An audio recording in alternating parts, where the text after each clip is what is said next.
Takže co si člověk neudělá sám, to lidi poserou. Dneska teď řeším nefunkční kabel v čerpadlu u studny. Má 2 roky běželo a teď z ničeho začalo vyhazovat, nebo začalo vypínat. Nevyhazoval ani chránič, ani nic jiného. A když tady dělají tuhle šachtu, tak tady znásilnili ty kabely takovým stylem, že vlastně tady vylejzá chránička z baráku. Jo. A jak to rvali, tak na kraji té chráničky je ten kabel přetržená izolace.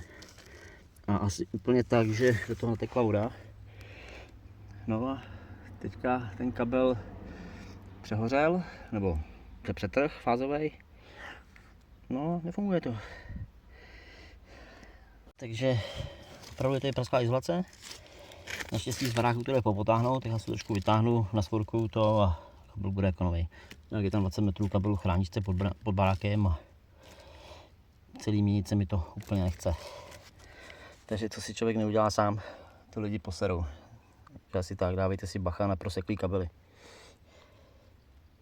Už ten silikon vylejzá z té druhé strany. Tak já dneska opravit ten poškozený drát. Když jsem to oholil, tak je vidět, že toho hnědýho tam opravdu kus chybí. No, ty 2 ostatní jsou naštěstí jenom očouzený, těm nic není. A spojím to průběžnou logosvorkou. No a mám takovou krabičku, která se vlastně nacvakne potom na tu velkosporku nebo na ten kabel. Zajistí se to páskou. A do téhle díry se narve neutrální silikon, dokud nezačne vytékat z téhle druhé díry. A tím vlastně ta krabička bude plná silikonu a spoj se utěsní.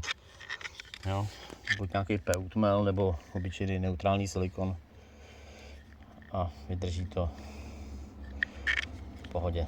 No, krabička tam potom zůstává s tím, že jako bednění, nebo jak to nazvat. No a to je jednodušší varianta, jak opravit poškozený kabel. Jo, takže ještě tam cpu.